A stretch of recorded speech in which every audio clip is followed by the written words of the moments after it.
ఓం గురుభ్యో నమః. సనత్ సుజాతీయము. ఓకే. 15వ రోజు ఏప్రిల్ 19, 2021. నిన్న బ్రహ్మచర్యం గురించి చదివాము. దాని తాలూకు లాస్ట్ సెంటెన్స్ చదువుతున్నాను. రాజా, ప్రతి మానవుడు బ్రహ్మచర్యమును ఆచరించవలెను. తాను పవిత్రుడై పరులను సైతము పవిత్రులుగా చేయవలెను. అట్లయినచో బాల్యమును అనగా అజ్ఞానమును వీడి విద్వాంసుడగును. అతడి అంతకాలమున మృత్యువును జయించును. ఇంతవరకు చదివాము నిన్న. ఇవాళ శ్లోకం 24. అంతవంత క్షత్రియతే జయంతి లోకాన్ జనాః కర్మణా నిర్మలేన బ్రహ్మైవ విద్వాంస్తే నచాభ్యేతి సర్వం నాన్యః పంథాయనాయ విద్యతే. క్షత్రియ, నిర్మలమైన కర్మ మార్గముచే జనులు నాశవంతమైన స్వర్గాదులనే పొందుచున్నారు.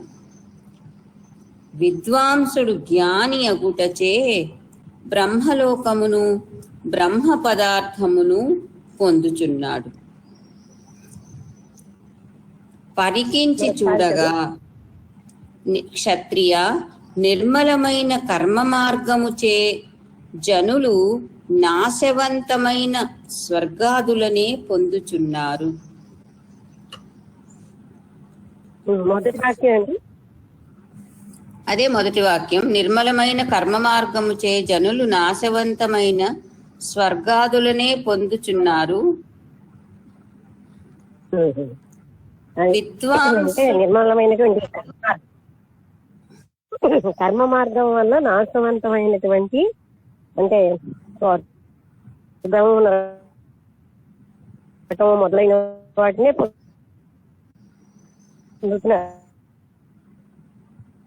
లక్ష్మి వినిపించలేదు, మా కట్ అయిపోయింది. హలో, కట్ అయిపోయింది. ఏంటి అది కట్ అయిపోతున్నది. మార్గం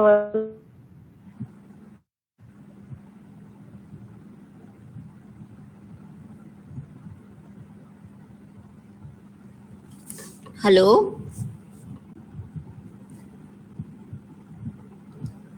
హలో,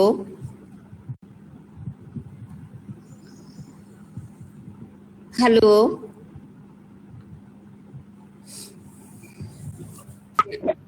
జ్ఞాని అగుటచే బ్రహ్మలోకమును బ్రహ్మ పదార్థమును పొందుచున్నాడు. విద్వాంసుడు జ్ఞాని బ్రహ్మలోకాన్ని బ్రహ్మపదములను పొందుతున్నాడు.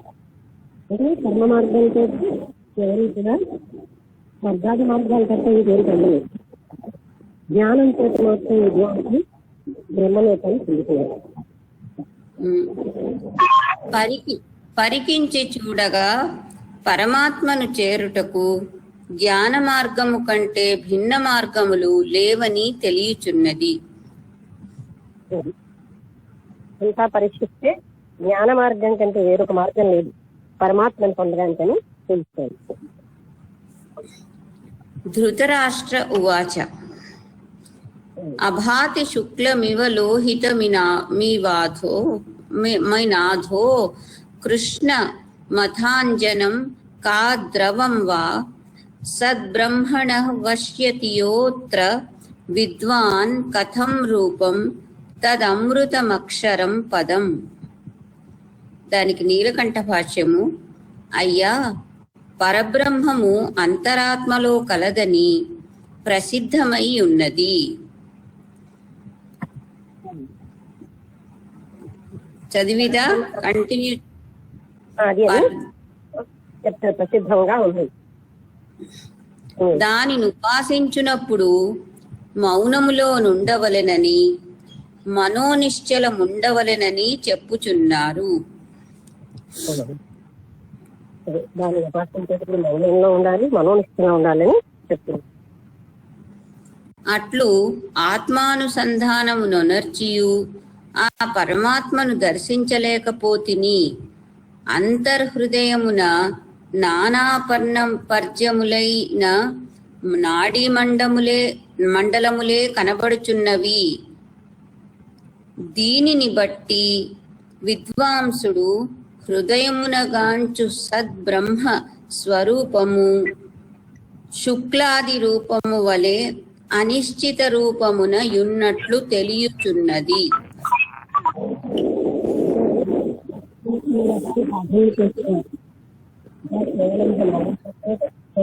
కనబడుతుంది. అది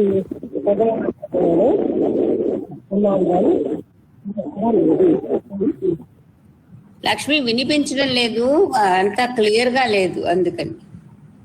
ఓకే, లేదేమో అయితే క్యాప్ పట్టుకుని చెప్పచ్చు. నేను అంటే అంత ధ్యానం చేసినా సరే ఆయనకేమో ఏమీ అంత ప్రయత్నించినా ఏమీ సంభవించలేదు అంటే అది బయట ఎక్కడా లేదు, అది అంతర్గతంగా ఉన్నది కనుకే బ్రహ్మతత్వం అంత సులువుగా కనబడటం లేదు. ఓకే. అందువల్ల అక్షరమును అమృతమును యగు బ్రహ్మ పదార్థం రూపమెట్టిదో దానిని పొందుటెట్లో చెప్పుము.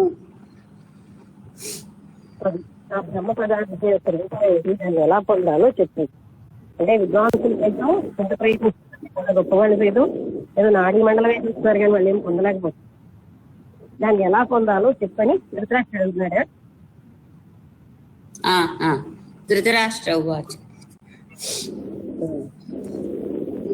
ఇంకొక పారాగ్రాఫ్ దాంట్లోని, విద్వాంసుడుగాంచు బ్రహ్మ పదార్థము శుక్లవర్ణముగా ప్రకాశించునా లేక రక్తవర్ణము కలదా, నల్లనిదా? అది కూడా అడుగుతారు. అది తెల్లనిదా, నల్లనిదా, ఎర్రనిదా? విద్వాంసుడు ఏ బ్రహ్మ పదార్థాన్ని చూస్తున్నారు, దాని రంగే ఉంది. అంజనవర్ణము కలదియా, కనకవర్ణమా లేక ధూమ్రవర్ణము కలదియా? అంజనవర్ణం అంటే బ్లాక్ అనుకుంటాను, నల్ల అంటే బ్లాక్ దా లేకపోతే గ్రే కలర్, ధూమ్రవర్ణం అంటే పొగ. ఎలాంటి ఇంకోటి ఏంటి, కనకవర్ణం అంటే పసుపచ్చగా ఉంటుందా అని అడుగుతారు. దానికి చాలా బ్రహ్మజ్ఞాని అయిన బ్రాహ్మణుడు గాంచు అక్షర బ్రహ్మ రూపమెట్టిది. బ్రహ్మజ్ఞాని అయినటువంటి బ్రాహ్మణుడికి కనబడేటటువంటి ఆ అక్షర పరబ్రహ్మ రూపం ఎలాంటిది? తెలియని వాళ్ళు అలాగే అడుగుతారు కదా. బ్రహ్మ పదార్థము అమృతమే కదా, ఉత్తమ పదము కాన దానిని గూర్చి చెప్పుము. బ్రహ్మ పదార్థం అమృతమే కదా, అది ఉత్తమమైనది కదా, దానికోసం చెప్పు అని అడుగుతుంది.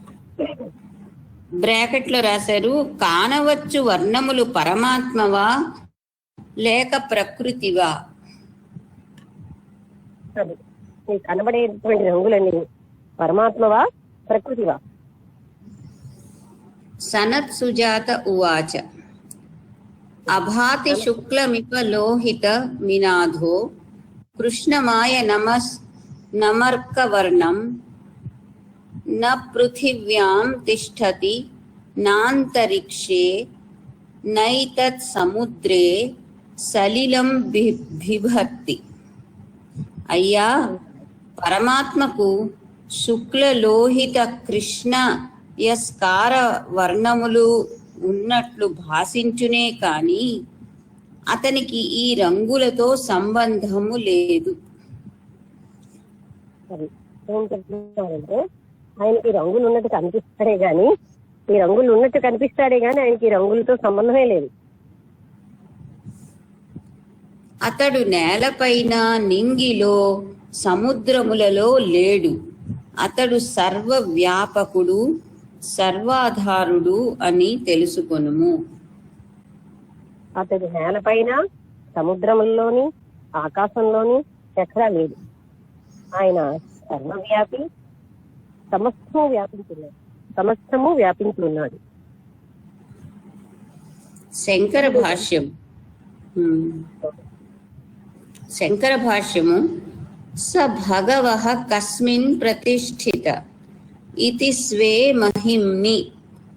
పరమాత్మ తన మహిమయందే కలడు, కానీ వేరెక్కడా లేడు. అది పరమాత్మ కేవలంగా ఆయన అంటే మహిమ ఎందే అంటే అది కూడా ఆయన ఎక్కడా ఒక దగ్గర లేడు. ఆయన మహిమ వల్లే మనం తెలుసుకుంటున్నాం.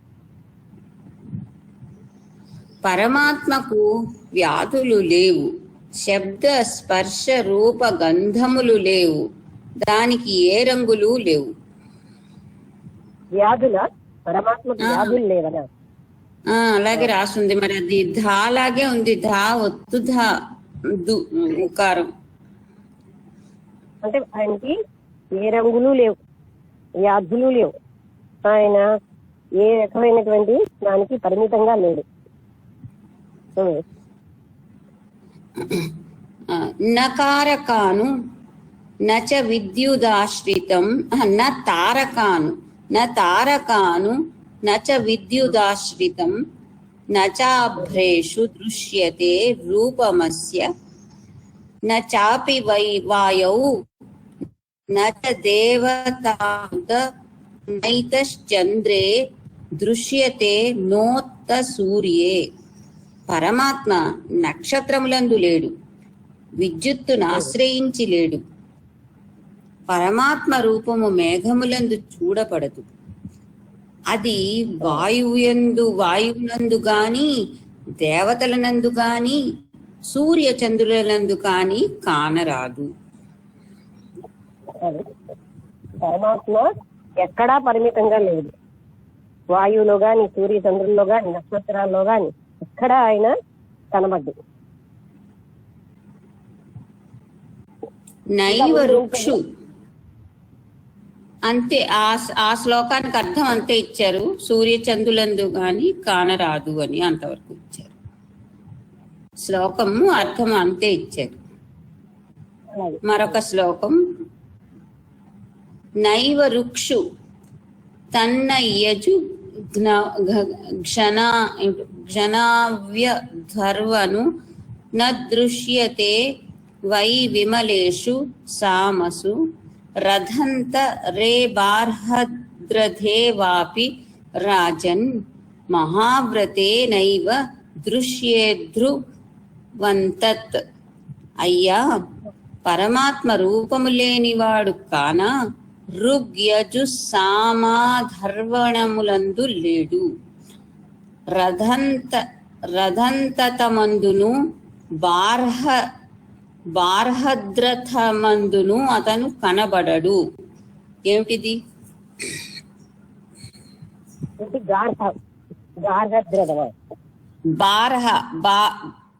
బాహ్యంలో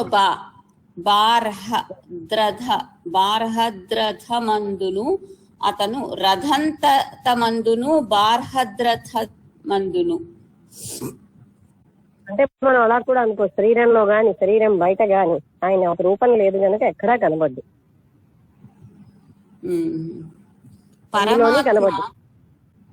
పరమాత్మ ధ్రువమైనది. పరమాత్మ నిత్యుడు, మహావ్రతుడు. ఆయన నిత్యుడు అంటే మహా అద్భుతమైన అన్ని చోట్ల ఉన్నవాడు. ఆయన ఒక దగ్గర పరిమితంగా చెందినవాడు. అందుచే అనిత్యమైన కర్మ మార్గమందు గోచరించడు. అందువల్లనే ఆయన కర్మ మార్గంలో మనకి కనబడ్డు. అది నాంత్యకృత కృతేన అంటే అకృతమైన మోక్షము కృతముచే అంటే కర్మచే లభించదు. అది అంటే కర్మకు అతీతమైనటువంటి ఆ మోక్షము కర్మ వలన లభించదు. మహావ్రతుడైన జ్ఞానికి మాత్రమే గోచరించును. అంటే ఆ బ్రహ్మనిష్టాపరుడైనటువంటి జ్ఞానికి మాత్రమే ఆ బ్రహ్మతత్వం గోచరిస్తుంది. మరొక శ్లోకం అపారణీయంతమసః పరస్తాత్ తదంతకోప్యేతి వినాశకాలే అణీయో రూపం క్షురధారయా సమం మహచ్చ రూపం తద్వై పర్వతేభ్యః. పరమాత్మ తమోరూపమైన అజ్ఞానము కంటే భిన్నమైన జ్ఞాన స్వరూపుడు, ఉత్కృష్టుడు, అహేయుడు.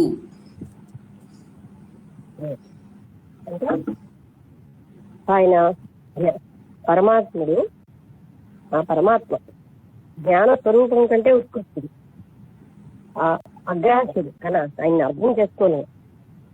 ఇంకోటి ఏంటి? తమోరూపమైన అజ్ఞానము కంటే భిన్నమైన జ్ఞాన స్వరూపుడు, ఉత్కృష్టుడు, అహేయుడు. అహేయుడు అంటే చెప్తాను. మొట్టమొదటి ఏంటంటే తమో రూపం అంటే చీకటి రూపంలో ఉన్నటువంటి, అంటే అజ్ఞానం కంటే కూడా ఆయన ఉత్కృష్టుడు, ఆయన జ్ఞాన స్వరూపుడు. అహేయుడు అంటే ఆయన్ని మనం అర్థమే అంటే గ్రాహ్యం కానివాడు. ఏమిటి కానివాడు? గ్రహించలేనివాడు, గ్రహించబడ్డాడు. ఓకే, అహేయుడు. కావున అతనిని అతిక్రమింపనెవరికి సాధ్యము కాదు. ప్రళయమున అందరినీ నాశనము చేయు అంతకుడును అంటే యముడును అతనిలోనే అణిగియుండును. అతన్ని జయించడం ఎవరికి సాధ్యం కాదు, అతన్ని అతిక్రమించడం ఎవరికి సాధ్యం కాదు. అతడు అంతటిలోని అతనిలోనే సమస్తము కూడా అణిగి ఉంటుంది. అతని రూపము అణువు కావున దుర్లక్ష్యము అంటే చూడశక్యము కానిది.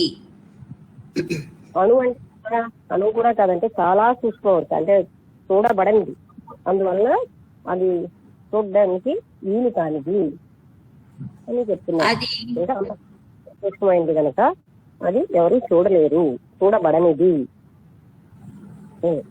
అది క్షురధారతో సమానము, పర్వతముల కంటే మహత్తరమైనది. అందుచే యోగులకు పరమాత్మ యొక్క అనురూపమును అంటే ఎడ్జ్తో సమానంగా ఉంటుంది క్షురధార అంటే. దేంతో క్షురం అంటే ఏంటి? గట్టి కదా. అచ్చా, గడ్డ తెలియదు. అందుచే యోగులు పర్వతముల కంటే మహత్తరమైనది. అందుచే యోగులకు పరమాత్మ యొక్క అనురూపమును మహారూపమును కానవచ్చును. అంటే సూక్ష్మంలో సూక్ష్మంగా, స్థూలంలో స్థూలంగా ఉంది. అందుకని యోగులు మాత్రమే ఆయన యొక్క సూక్ష్మాతి సూక్ష్మ రూపాన్ని, స్థూలాతి స్థూల రూపాన్ని, పెద్ద పెద్ద పర్వతముల కంటే పెద్దగా అయిన ఆ రూపాన్ని చూడగలుగుతున్నారు.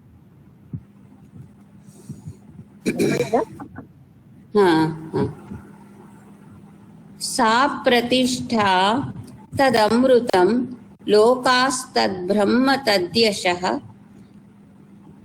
భూతాన్నిజజ్ఞిరే తస్మాత్ ప్రళయం యాంతి తత్రహి.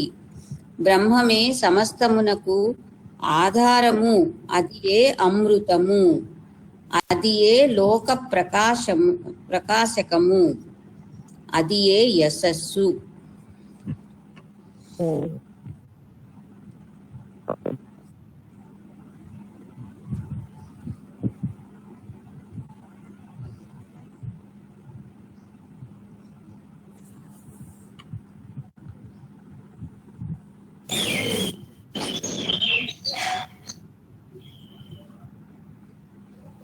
హలో హలో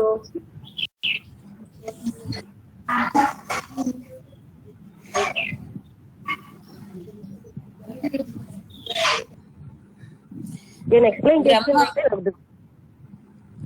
అంటే ఎక్స్ప్లెయిన్ చేస్తానా? చదువుకోండి. లేదు చెయ్యలేదు, అందుకని ఒకసారి మళ్ళీ చదివితే తెలుసు. బ్రహ్మమే సమస్తమునకును ఆధారము, అదియే అమృతము, అదియే లోక ప్రకాశకము, అదియే యశస్సు. అన్నిటికీ ఆధారమైనది అది, అదే అమృతత్వం. లోకం అంతా కూడా అదే వ్యాపించింది, అదే యశస్సు. అంటే యశస్సు అంటే వైభవోపేతమైన కీర్తివంతమైంది అదొక్కటే.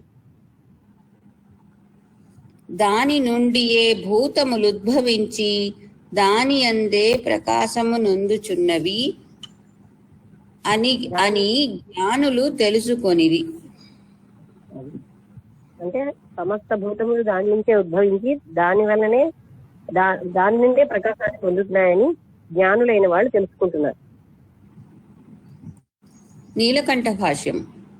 సత్యనామ మహద్యసః శృతి బ్రహ్మమే యశస్సు, బ్రహ్మము నుండే పృథివ్యాది భూతములు వెలువడుచున్నవి. బ్రహ్మం నుంచే సమస్తము వెలువడుతాయి. అంటే ఏంటండి పృథివ్యాది అంటే పృథివీ ఆది భూతములు వెలువడుచున్నవి. సమస్త జగత్తులు కూడా బ్రహ్మం నుంచే వెలువడుతున్నాయి, పృథివీ మొదలైనటువంటి. కుండలాదులకు కనకము వలె భూతములకు అదియే ఉపాదాన కారణము. అంటే కుండలాదులకి భూతము వలె అన్నారు. కుండలాదులకు కనకము వలె భూతములకు అదియే ఉపాదాన కారణము. నగలన్నిటికీ కనకమే అంటే బంగారమే ఆధారం ఎలాగో, ఈ మొత్తం సమస్త జీవులకి పరబ్రహ్మమే ఆధార కారణం. మట్టి యందు ఘటము వలె దాని యందే లయించుచున్నవి. అది అంటే తిరిగి ఆ పరబ్రహ్మంలోనే ఇవన్నీ కూడా లయిస్తున్నాయి. ఘటం అంటే కొండ బద్దలవగానే మళ్ళీ మట్టిలోనే కలిసిపోతుంది. అలాగా ఈ భూతములన్నీ తిరిగి పరబ్రహ్మంలోనే లయిస్తున్నాయి. యతో వా ఇమాని భూతాని జాయంతే అని శృతి చెప్తున్నారు. అవామయం తన్మహాదుద్యుతం యశోవాచో వికారం కవయో వదంతి. యస్మిన్ జగత్ సర్వమిదం ప్రతిష్ఠితం య ఏతద్విదురమృతాస్తే భవంతి. పరమాత్మ ఆకలి, దప్పిక, శోకము, మోహము, జర, మృత్యువులు అనడి 6 ఆమయములు అనగా రోగములు లేనివాడు. ఒకసారి పరమాత్మ ఆకలి, దప్పిక, జర, మృత్యువు, ఇంకేంటి? శోకము, మోహము. శోకము, మోహము ఇలాంటి 6 లక్షణాలు లేనివాడు. 6 ఆమయములు అనగా రోగములు లేనివాడు. ఇవి ప్రకృతి ధర్మములు. ఇవన్నీ ప్రకృతి ధర్మములు. ఇవేమో పరమాత్ముడు వీటన్నిటికీ అతీతమైన వాడు. పరమాత్మ మహత్స్వరూపుడు, ధ్యానించు వారికి యశస్సుగా కానవచ్చును. ఆయన మహస్వరూపుడు, ధ్యానించే వ్యక్తికే ఆయన యశస్సుగా, అంటే యశస్సు అంటే అక్కడ తేజోవంతంగా ఆయనకి కనిపిస్తుంది. తేజోవంతం అని కదా, యశస్సు అంటే కీర్తి, ఇంకేదైనా అర్థం ఉందేమో చూడాలి. నిర్మలమైన వాడు, నిర్మలంచ యశస్మృతం అనగా కవులతనికి అనేక వాక్కులతో వికారములను కల్పించి వాక్కృచ్చుచున్నారు. అంటే కవులు ఆ పరబ్రహ్మ స్వరూపానికి ఎన్నో వికారాలను కల్పించి చెప్తూ ఉంటారు, కానీ ఆయన ఏ వికారాలు లేనివాడు. బ్రాకెట్ లో ఇంకా రాసింది వాచారంభణం వికారో నామధేయం అనగా కవులు ఆయా నామములతో పరబ్రహ్మమునకు వికారములు కల్పించుతున్నారు. కవులు ఏం చేస్తున్నారంటే వేరు వేరు నామాలు పెట్టి ఆయనకి వికారాలు కల్పిస్తున్నారు. కానీ ఆయన అన్నిటికీ అతీతమైన వాడు, ఏ వికారాలు లేనివాడు. అతని అందే లోకములను ప్రతిష్ఠింపబడి ఉన్నవి. ఈ విషయము నెరిగిన వారు తప్పక ముక్తులగుదురు. సర్వలోకములు కూడా జగత్తులన్నీ ఆయనలోనే ప్రతిష్ఠించబడి ఉన్నాయి. ఈ విషయం వాడు ముక్తులగుదురు అని బ్రాకెట్ లో, ఈ జగత్తు కేవలం భ్రాంతియే గాని నిజము కాదు, రజ్జువునందు సర్పమారోపింపబడినట్లు కూడా చెప్తారు. అంటే ఇది కేవలంగా భ్రాంతే గాని నిజం కాదు. అంటే ఇప్పుడు రజ్జు అంటే తాడు, సర్పం ఏమైనా ఉన్నది అని భ్రాంతి చెందుతున్నారు. నిజంగా అక్కడ పాము లేదు, తాడే ఉంది. అలాగా జగత్తుకి అసలు అస్తిత్వమే లేదు, కానీ ఇది ఉంది అని భ్రాంతి చెందుతున్నారు. దీనితో చతుర్థాధ్యాయం సమాప్తం. 4వ అధ్యాయం అయిపోయింది. శ్రీ సనత్ సుజాతీయము 5వ అధ్యాయము అవతారిక. ఏమైనా ఇక్కడ వరకు ఏమైనా మనం కొంచెం ఏమైనా చెప్పుకోవాలి? అంటే పరబ్రహ్మ తత్వం కోసమే చెప్పారు. అంటే మళ్ళీ లాస్ట్ లో మనం చెప్పుకోవచ్చు ఆ పరబ్రహ్మ తత్వం ఎలాంటిది. అతను అడిగేది, అసలు పరబ్రహ్మ తెల్లగా ఉంటుందా, నల్లగా ఉంటుందా, ఎర్రగా ఉంటుందా, పచ్చిగా ఉంటుందా, ఎలా ఉంటుంది, కిందన ఉంటుందా, మీదన ఉంటుందా, ఎక్కడ ఉంటుంది అని అడిగితే ఆ పరబ్రహ్మకి ఏ రకమైన రంగులు ఉండవు. ఆయన ఆకాశంలో గాని, జలంలో గాని, పృథ్వీ మీద గాని ఎక్కడా ఉండడు. ఆయన అంతటా వ్యాపించున్నాడు. సూక్ష్మంలో సూక్ష్మంగా, స్థూలంలో స్థూలంగా ఉన్నాడు. ఆయనని ఇక్కడ అంత సూక్ష్ముడు కనుక, సూక్ష్మమైన స్థితి కనుక ఇక్కడ మనం అతన్ని కనుగొనలేము. కానీ అంతటికి ఆధారభూతమై ఉన్నాడు. కానీ జ్ఞానులు ఒక్కరే జ్ఞానం తెలుసుకోగలరు. కానీ అజ్ఞానంతో కూడిన కర్మలతోటి మాత్రం ఏ కర్మ వల్ల పరబ్రహ్మతత్వాన్ని తెలుసుకోలేము. ఆ కర్మల వల్ల తెలుసుకునే మూలంగా స్వర్గ రూపం మొదలైనటువంటివే తెలుసుకోవాలి, అది లభిస్తాయి. కానీ పరబ్రహ్మతత్వం లభించదు. కేవలం జ్ఞానం వల్లనే పరబ్రహ్మతత్వాన్ని పొందగలము అనే విషయాన్ని ఇందులో బాగా మనకి క్లియర్ గా చెప్తున్నారు. అదే అన్నిటికీ ఆధారమైంది, అన్న సమస్తానికి మూలమైంది. అందులో జగత్తులన్నీ కూడా అందులోనే ఉన్నాయి, అంతటా అతనే ఉన్నాడు. అంతేకాని ఆయన ఎక్కడా ఒక దగ్గర పరిమితంగా లేరు. కానీ కవులు అలా వర్ణిస్తారు, రకరకాలైనటువంటి దోషాలను ఆపాదించి వర్ణిస్తున్నారు.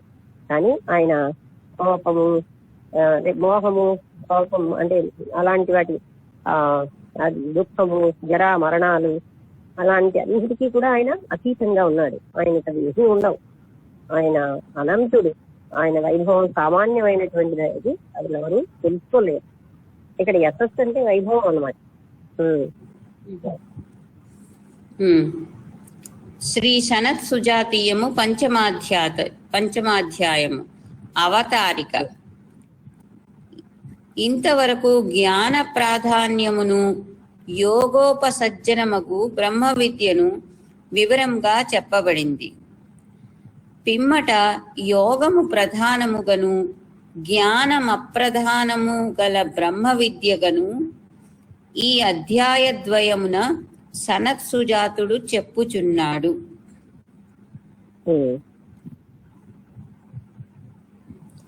ఏమిటి ఇది?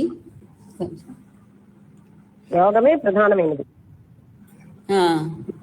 మళ్ళీ జ్ఞానం అప్రధానము గల బ్రహ్మ విద్యగను అని కూడా రాసింది. జ్ఞానం అప్రధానంగా ఉన్నటువంటి బ్రహ్మ విద్య అని అంటే ఇక్కడ యోగము అంటే పరమాత్మ ఒకటి అని దాంతో కలుసుకోవడం అన్నమాట. అది కేవలం జ్ఞానంతోటే కాకుండా, అంటే ఎంత తెలుసుకున్నా ఇందాకలా అతను ధృతరాష్ట్రుడు అడిగాడు, ఎందరో తెలుసుకుని కూడా ఇలా ఫీల్ అవుతున్నారు, ఒక నాడీ మండలం అనా ఏమిటో అలాగా అని.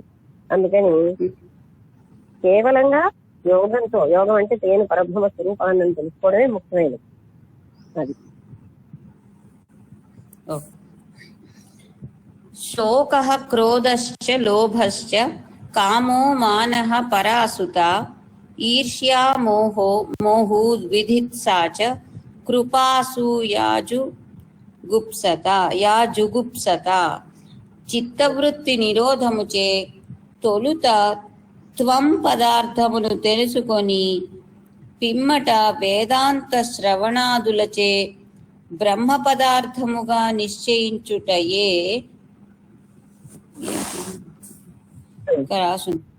మొదటి పద్ధతి. అది త్వం పదార్థం అంటే నేనెవరు అన్నది తెలుసుకుని బ్రహ్మ పదార్థాన్ని తోటి నిశ్చయించడం, ఆ నేను పరబ్రహ్మమే అని తెలుసుకోవడమే మొదటి పద్ధతి. అంటే ఇక్కడ త్వం అంటే నేననే అర్థం చేసుకోవాలా? నువ్వన్నా నేను ఒకటే కదా. అంటే త్వం అహం రెండు ఒక దానికే చెప్తున్నది. వాడు నీవు అంటే ఎవరు, నేనంటే ఎవరు ఒకటే కదా. నువ్వేంటంటే అక్కడ పదజాలాన్ని పట్టుకునే అడుగుతావు. త్వం పదార్థం అన్నా రెండు వేరా?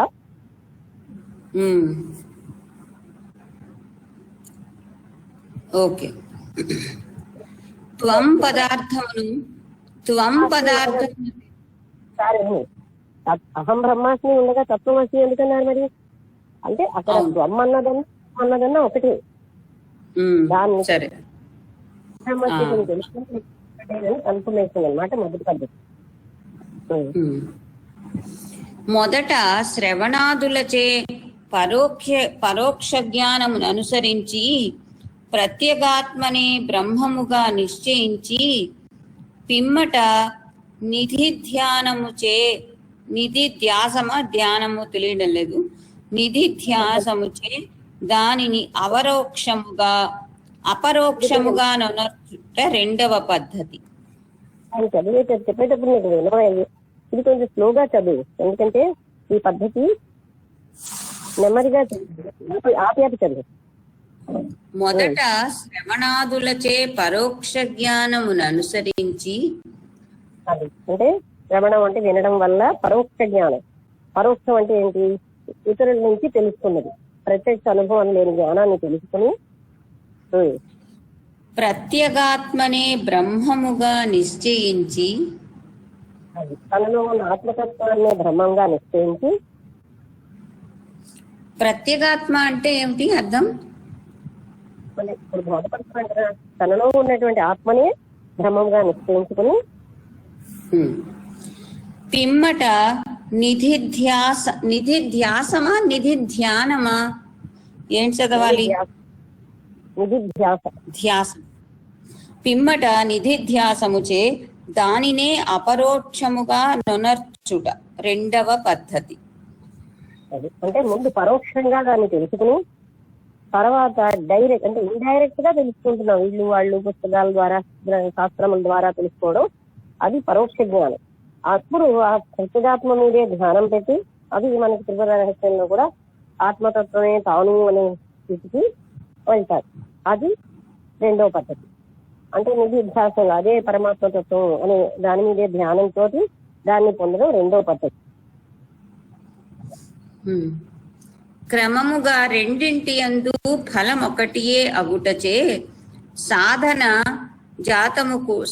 జాతము కూడా ఏకరూపమే అని నిరూపించుటకు. ఇంకా లైన్ ఉన్నది, పూర్తిగా చదవమన్నావా అంతాను?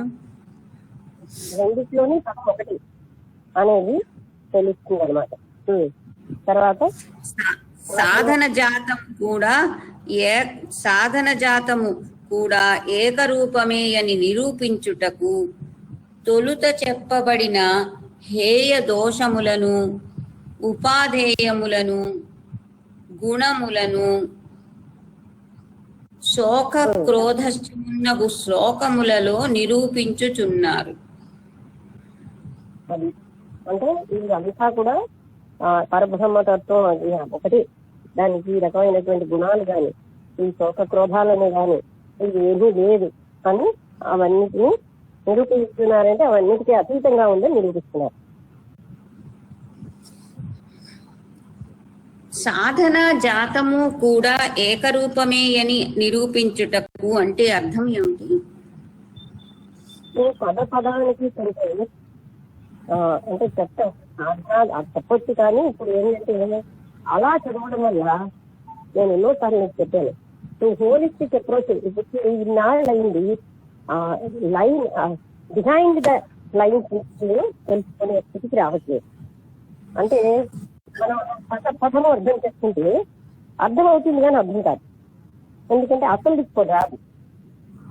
ఇప్పుడు నిధిధ్యాసాల ద్వారా అసలైన దాన్ని మనం అర్థం చేసుకుని, అదే కదా రెండో పద్ధతి, ఆత్మతత్వంగా ధ్యానం చేసి దాన్ని అర్థం చేసుకుని ఇది అన్నిటికీ అతీతమైనది పరబ్రహ్మతత్వము, గుణములన్నిటికీ అతీతమైనది, శోకము మోహము మొదలైన వాటి లేనిది అని అటువంటి ఏ రకంగానూ వర్ణించడానికి ఏమి లేకుండా ఉన్నటువంటి ఇది అని ప్రత్యక్షానుభవం పొందడం రెండో పద్ధతి. శోకము, క్రోధము, లోభము, కామము, మానము, పరాసుత అంటే నిద్రాపరుడై ఉండుట, పరానుత అంటే నిద్రాపరుడై ఉండుట, ఈర్ష్య, మోహము, విధిత్స, కృప. ఇక్కడ దయ కాదు అని బ్రాకెట్ లో రాశారు. కృప అంటే అది ఇంకా చాలా పెద్ద సెంటెన్స్ ఉంది. స్నేహానికి రూపాంతరము, ఇంకా అసూయ, జుగుప్స అను 12 మనుష్యుల ప్రాణములను నశింపచేయు దోషములు. ఈ 12 కూడా ఎలాంటి దోషములు అంటే మనుషుల యొక్క ప్రాణములను సృష్టిస్తున్నాయి, అంటే అవి మనిషికి హానికరమైనవి. ఇవన్నీయును తత్వమునకు ఆవరణములై దానిని కానరానీయవు. అది అంటే ఈ దోషములు ఏం చేస్తున్నాయి అంటే ఇప్పుడు ఒక్కొక్కటిగాను కోపము, శోకము, అది జుగుప్స, ఇంకా చెప్పు అవన్నీ ఒక్కొక్కటి వానిని నిరోధించి ఒక్కొక్క దోషాన్ని మరొకసారి చదువు. శోకము, క్రోధము, లోభము, కామము, ఈ 4 మొదట చదివాను. కామ, క్రోధ, మోహ, లోభాలు ఈ 4. మానము, పరానుత అంటే నిద్రాపరుడై ఉండుట, అది కూడా అర్థం రాశారు. మానము, పరానుత, ఈర్ష్య, మోహము,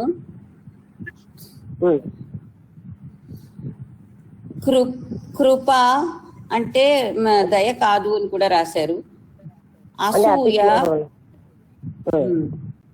అసూయ, జుగుప్స. అది ఇవేం చేస్తున్నాయంటే పరబ్రహ్మతత్వాన్ని ఆవరించి దాన్ని కనబడకుండా చేస్తున్నాయి ఈ లక్షణాలు. అందుకే ఉన్నంత కాలం దాన్ని పొందలేరు. వానిని నిరోధించుటకు మానవులు ప్రయత్నించవలెనని మరల చెప్పుచున్నాడు. అంటే వాటిని నిరూపించడం కంటే వాటిని అధిగమించి అసలైనటువంటి అపరోక్ష జ్ఞానంతో పరబ్రహ్మతత్వాన్ని తెలుసుకోవడం చేయవలసినది. ద్వాదశైతే మహాదోష మనుష్య ప్రాణనాశనాః ఏకైకమేతే రాజేంద్ర మనుష్యాన్ పర్యుపాసతే యైరావిష్టో నరః పాపం మూఢ సంజ్ఞో వ్యవస్యతి. రాజేంద్ర, మనుష్య ప్రాణనాశకములైన 12 దోషములలో ఒక్కొక్కటియే మానవులను ఆశ్రయించి పీడించుచున్నది.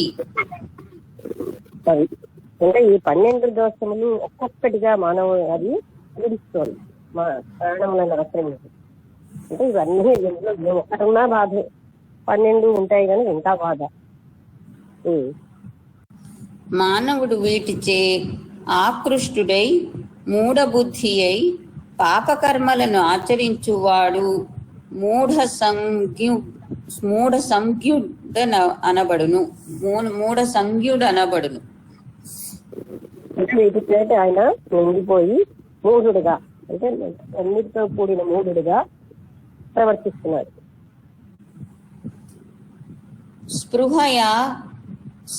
స్పృహయాళు రుగ్రహ పరుషో వావదాన్యః క్రోధం బభ్రన్ वनसा वै विकथी नृशं न धर्माः षडिमे जना वै प्राप्यावर्थं नोतस भाजयन्ते నోత సఖా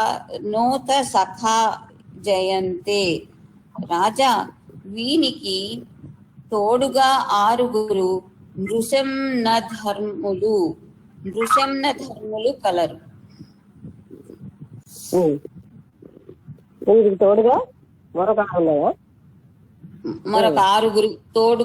ఆరుగురు నృశంన ధర్ములు కలరు. వారు హింసాశీలురైన ఘాతకులు. వీరు ధనవంతులైనను పరులను గౌరవించరు. అంటే వాళ్ళు హింసాపూరితంగా ఉంటారు, ఘాతకులు అన్నారు. వాళ్ళు అంటే ధనవంతులైనను ఇతరులను గౌరవించారు. ధనమే సమస్తం అనుకుంటారు. వాళ్ళు ఇతరులని గౌరవించారు. వారు ఒకటి స్పృహయాళువు అనగా లబ్ధమైన వానిని వినియోగించక ఉత్తరోత్తరము కావలెనని కోరుట. అది దొరికిన దాన్ని వినియోగించకుండా ఇంకా రేపటికి ఎల్లుండికి అంటే అది రేపటికి అని కాదు, ఇంకా భవిష్యత్తులో కూడా అది కావాలి కదా అని భావం అన్నమాట. దానికి అనగా లోభగుణము అని కూడా రాశారు. 2 ఉగ్రుడు అనగా నిర్దయుడు. రెండవ గుణం ఏంటంటే ఉగ్రత, అంటే దయ లేకుండా ఉండడం. 3 పరుషుడు, మొరటుగా మాట్లాడువాడు. పరుషుడు అంటే మొరటుగా మాట్లాడేవాడు, పరుషత్వం అంటారు. 4 వదాన్యుడు, ఎక్కువగా మాట్లాడువాడు లేక అవదాన్యుడు అంటే దానము చెయ్యనివాడు. అది వదాన్యుడు అంటే ఎక్కువగా మాట్లాడేవాడు. అవదాన్యుడు అంటే దానం చెయ్యనివాడు. 5 క్రోధనుడు. 6 వికథి అంటే స్వంత గొప్పలు చెప్పుకొనువాడు. క్రోధనుడు అంటే కోపం.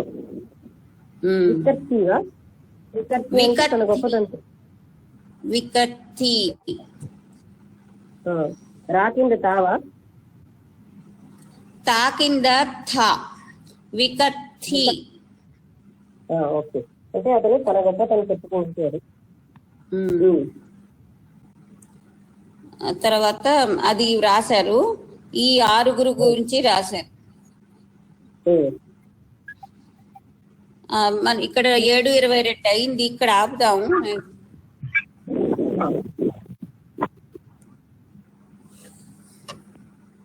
అంటే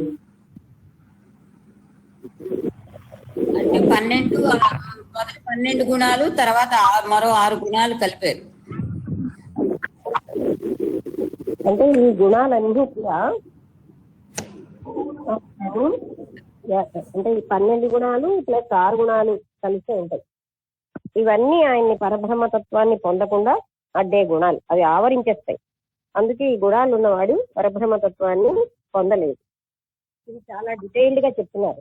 ఎందుకంటే అతిగా మాట్లాడడం, తన గొప్ప తాను చెప్పుకోవడం, రేపటికి భవిష్యత్తు ఉండదేమో అని ఇప్పుడు కూడా చెప్పుకోకపోవడం, ఆ తర్వాత అదే దాని లోభత్వం అని కూడా అన్నారు.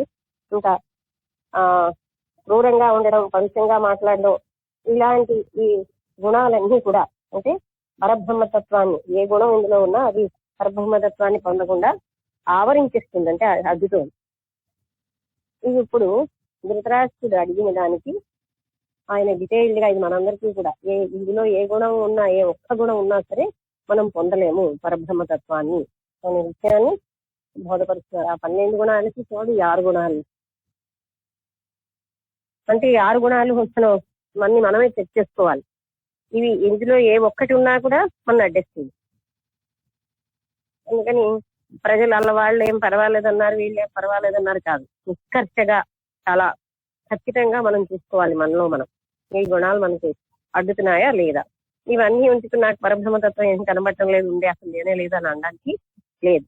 వీటన్ని అందుకనే ప్యూరిటీ అంటే పవిత్రత, వీటన్నిటికీ అతీతమైనటువంటి పవిత్ర అంతరంగా ఉన్నప్పుడే సాధ్యం అని చెప్పడానికి ఇవన్నీ తొలగించుకుంటే ఉండేదే పవిత్రత. ఆ పవిత్ర మనస్సుతోటే పరబ్రహ్మ స్వరూపాన్ని పొందగలం. ఇందాట్ల మొదటిలో ఆయన పరబ్రహ్మ స్వరూపం ఎలా ఉంటుంది అవన్నీ కూడా ఒకసారి బోధపరిచాం కనుక దానికి రంగులు ఏమిటి, రంగు రుచి ఏంటి ఉండవు. అది సామాన్యంగా కనబడదు. అన్నిటికీ అదే ఆధారమై ఉంది, వైభవోపేతమైనది. సమస్త జగత్తులు దాంట్లోనే ఉన్నాయి. అది ఏ ఒక్కదానిలో పరిమితంగా లేదు అనే విషయం మనం ముందు తెలుసుకున్నాం. ఈ పర్టికులర్ గుణాలు ఉండడం వల్ల మనమేమో తెలుసుకోలేము. అంటే పరబ్రహ్మతత్వంలో ఏ ఒక్క గుణం ఉన్నా సరే, అంటే ఈ పరబ్రహ్మతత్వాన్ని మనం మనం తెలుసుకోలేము. అంటే ఇందులో ఒక్క గుణం చాలు మనని అందులోంచి బయటపడేసి. అంటే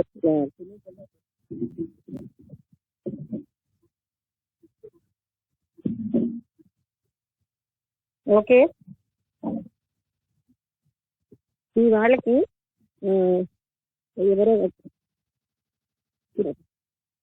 ఎవరైనా మాట్లాడతారా? ఒకసారి ఒక్కరే మాట్లాడండి, వాళ్ళకి ముగించేద్దాం. నారాయణ గారు ఉన్నారా? హలో, నమస్తే అమ్మా.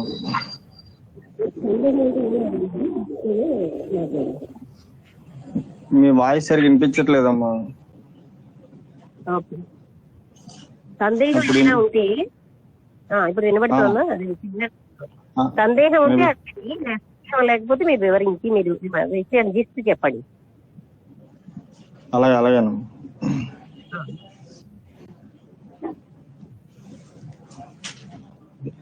ఇక్కడ మొదట్లో అంటే బ్రహ్మం గురించి చాలా చక్కగా వివరించారమ్మా. అంటే సర్వ వ్యాపకత్వం ఎలా ఉంటుంది అంటే అది దేవతల్లోనో లేకపోతే ఆకాశంలోనో లేకపోతే నక్షత్రాలలోనో భూమి మీదో ఉండదు.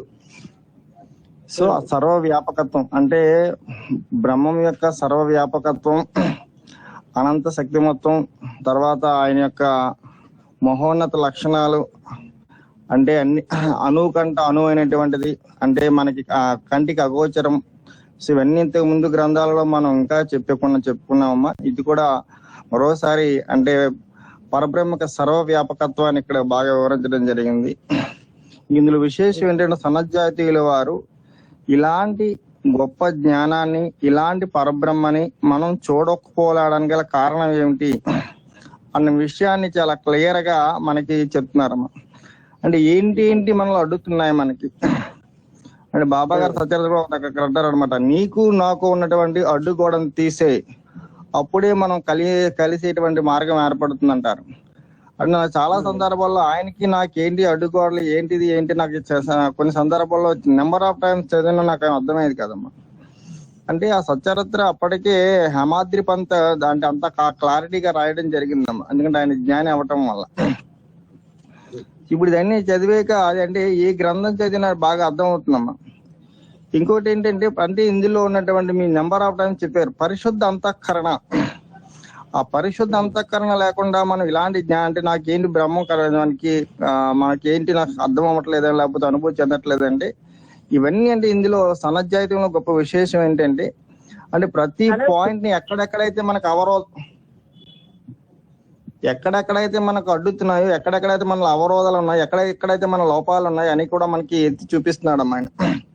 అంటే కామం, క్రోధం, లోపం, మోహం, మదం, మత్సర్యం ఇవన్నీ ఉన్నప్పుడు అందుకే మనకి చూడండి యోగులు మితంగా మాట్లాడదు. ఒక షిరిడి సాయిబాబా కానీ ఒక్కరికోట మహారాజుని కానీ లేకపోతే స్వామి సమర్థన్ కానీ రమణ మహర్షిని కానీ చూసినట్లయితే అంటే మితంగా మాట్లాడడం, ఏకాంతంగా ఉండటం అంటే ఇవన్నీ లక్షణాలు. అంటే అందుకే అక్కడ చెప్పారు జ్ఞానులు మాత్రమే ఆ బ్రహ్మాన్ని తెలుసుకోగలరు అని. అంటే ఆ బ్రహ్మాన్ని మనం తెలుసుకోవాలన్నా, దాని అనుభూతి పొందాలన్నా మనం ఒక్క మార్గం జ్ఞానం పొందటం. ఆ జ్ఞానం పొందాలంటే ఏంటి ఆటంకాలు ఉన్నాయో అవన్నీ చెప్పుకొచ్చారు చక్కగా. సో ఈ ఆటంకాలని అధిగమించి పరిశుద్ధ అంతఃకరణ ఉన్నప్పుడు మాత్రమే ఇలాంటి గొప్ప జ్ఞానాన్ని మేము అందుకునేటువంటి అవకాశం ఉంటుందమ్మా. అంటే ఈ సన్నజాతి ఈ గ్రంథం వల్ల ఏంటంటే సన్నజాతీల వారి నిర్మోహమాటంగా ప్రతి విషయాన్ని కూడా చాలా కూలంకషంగా చెప్తున్నారమ్మా. అలా చెప్పటం వల్ల మనలో ఏవేవైతే లోపాలు ఉన్నాయో దాన్ని మనం ఏం చేయాలంటే మనమే దాన్ని సరిదిద్దుకొని ఒకటి మనలో ఉన్నటువంటి లోపాలను మనమే దాన్ని తీసుకోగలిగితే డెఫినెట్ గా దాన్ని మనం పొందేటువంటి అవకాశం ఉంటుందమ్మా. సో ఇదంతా ప్రతిరోజు కూడా అంటే దీన్ని ఆయన చెప్పడమే కాదు, ఇంటి ముందు కూడా చెప్పుకున్నాం. అని మీరు చక్కగా అంటే గురుస్థానంలో ఉండి మాకు ఇలాంటి గొప్ప జ్ఞానాన్ని అందిస్తున్నారమ్మా మీకు. ఎందుకంటే ఇలాంటి జ్ఞానం అందించాలంటే అది మీలాంటి వాళ్ళకి సాధ్యం. మామూలుగా మనం ఇది మేము చదువుకున్న మాకు అర్థమయ్యేది కాదు, అంటే కొన్ని పదాలే అర్థం కాదు. కాబట్టి ఇలాంటి గొప్ప జ్ఞానం అంటే మేము ప్రతిరోజు మేము అందుకుంటున్నాం, ప్రతిరోజు మేము వింటున్నాం అంటే మాలో ఇంకా మంచి మార్పులు అంటే మాలో ఎక్కడైతే లోపాలు ఉన్నాయో మేము తీసుకోగలిగితే అంటే ఈ జన్మలోనే మేము తరించేటువంటి మహాభాగ్యం వస్తుందమ్మా. ఎందుకంటే ఈ అవకాశం మరలా వస్తుందని కూడా మనకి ఇది లేదు. ఎలాగో ఈ కరోనా వల్ల గత 7 నెలలు ప్రారంభమైంది, ఇది ఇంకా మనం కొనసాగుతుంది. కాబట్టి మా సత్సంగ సభ్యులందరూ కూడా దీని అంతటిని బాగా అందిపుచ్చుకుని తరించేటువంటి భాగ్యం పొందుతారని ఆశిస్తున్నాం. ఇంకోటి ఏంటంటే మనకి నిన్న ఏకనాథ భాగవతం గ్రంథంలో చెప్పబడిందమ్మా, అంటే సత్సాంగత్యం వలన మాత్రమే మనిషి ఉన్నతిని పొందేటువంటి అవకాశం ఉంటుంది. ఇంక ఏ విధంగా కూడా మనిషి ఉన్నతిని పొందే అవకాశమే లేదు. కాబట్టి ఈ ఒక్క సత్సంగం మాత్రమే, సత్సాంగత్యం మాత్రం అంటే మీలాంటి వాళ్ళ సత్సంగం వల్ల ఇలాంటి గొప్ప గొప్ప గ్రంథాలని మేము వినేటువంటి భాగ్యం మాకు ఏర్పడిందమ్మా. కాబట్టి దీన్ని మేము ఎంతలా ఉపయోగించుకోగలిగితే మా జీవితాలను మేము ఉద్ధరించుకునేటువంటి మహాభాగ్యం మాకు వస్తుంది. భగవంతుని మా ముందు ఇవన్నీ ఎందుకు పెడుతున్నాడంటే మేము తరించేటువంటి సమయం ఆసన్నమైంది కాబట్టి పెడుతున్నాడని కంపల్సరీ నేను నమ్ముతున్నాను. కాబట్టి ఇలాంటివన్నీ కూడా మేము ఆచరించగలిగిన నాడు ఈ జన్మలోనే తరించేటువంటి భాగ్యం మాకు ఏర్పడుతుంది అనుకుంటున్నాను. ఇలాంటి గొప్ప సత్సంగం, ఇలాంటి గొప్ప జ్ఞానాన్ని అందించిన మీకు సత్కూడ నమస్కారాలమ్మా. గురువం తత్సత్. విషయం కరెక్షన్ ఏంటంటేనండి, సత్సాంగత్యం లభించిన ఎవరికైతే అనంతమైన గురి ఉంటుందో వాళ్లే బెనిఫిట్ పొందగలరు. తర్వాత అంటే పోతే పక్కనే ఒక సత్పురుషుడు ఉన్నా అది ఆ గురి లేని వాళ్ళు ఎటు పొందరు. అవును, అంటే తీవ్రమైన ముముక్షు భావన ఉండాలమ్మా. దాని మీద గురి పరిపూర్ణమైన గురి ఉన్నప్పుడు. అవును, అది రైట్. అవును, అంతే. ఇన్స్టిట్యూషన్ అన్నది డెవలప్ ఆత్మ జ్ఞానం కావాల్సిన వాళ్ళకి కేవలంగా పదాలు పట్టుకుని చదివితే అర్థం కాదు. ఎందుకంటే ఒక్కొక్క రచయిత ఒక్కొక్క మాట్లాడతారు. ఒక ముఖ్యమైన ఏంటంటే ఎన్నో గుణగణాలు ఆత్మతత్వాన్ని సాధించేతారు, కానీ ఆ ఆత్మతత్వం అన్నిటికీ అతీతమైనది. ఓకే, ఇవాళ ఎవరో రావడం వల్ల నేను ముగించేస్తున్నాను. అందరికీ నమస్కారం.